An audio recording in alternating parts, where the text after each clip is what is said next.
जाएगी माता सरस्वती। मेरा नाम प्रत्याशा पटनायक है और मैं भानपुर विद्यालय से आई हूँ।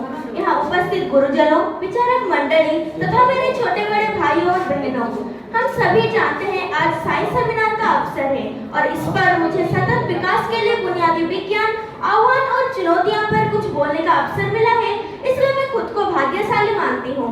हम सब जानते हैं विज्ञान ने आज तक क्या किया है, क्या कर रहा है तथा वो क्या कर सकता है।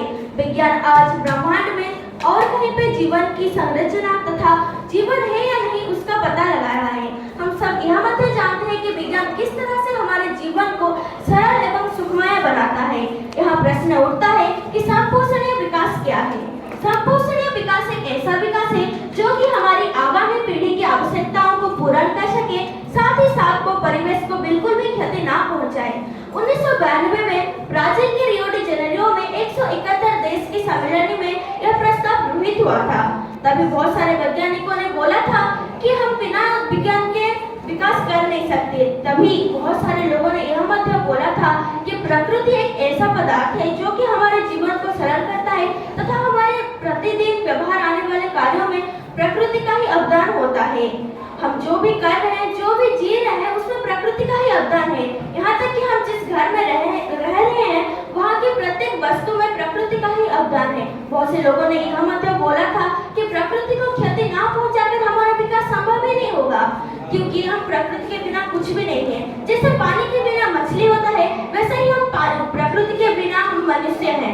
कबीरदास जी ने बोला था, बुरा जो देखने में चला बुरा न मिले या खोया, जो मन खोजा आपना मुझसे बुरा ना खोया।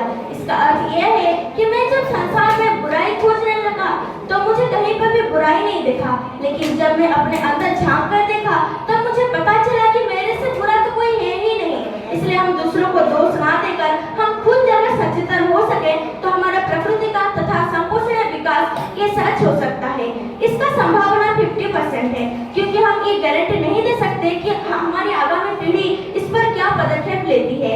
हम किसी और पर निर्भर ना होकर हम ही अगर सचेतन हो सके तो हमारा प्रकृति तथा हमारा सौरमंडल तथा हमारा पृथ्वी अच्छे से पनप सकेगा एवं हमारा जीवन सुखमय हो सकेगा। हमारी पृथ्वी में जो पंच तत्व हैं वो सभी हमारे जीवन में बहुत मुख्य भूमिका निभाते हैं। उनका संरक्षण करना हमारा कर्तव्य है।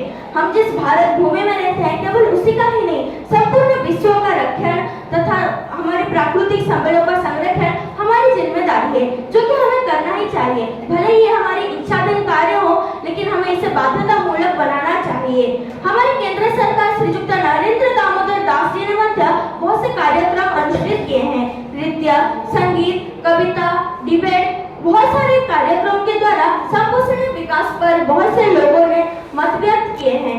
हमारे प्रतिवर्ष हमारे भारत देश में प्रतिवर्ष वृक्षारोपण, सामाजिक वनीकरण तथा जंगल के संरक्षण पर बहुत से कार्यक्रम होते हैं। कलाहांडी लैंग्वेज में एक रूढ़ी है, जंगल अमर मां कायजे लगामा निया।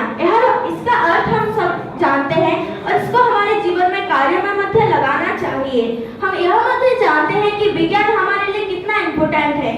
जिस तरह से पानी ज्यादा हो तो विपद है और कम हो तो भी विपद है, उसी तरह विज्ञान का अगर हम सुव्यवहार ना कर सके तो यह हमारे जीवन को नर्क बना देगा।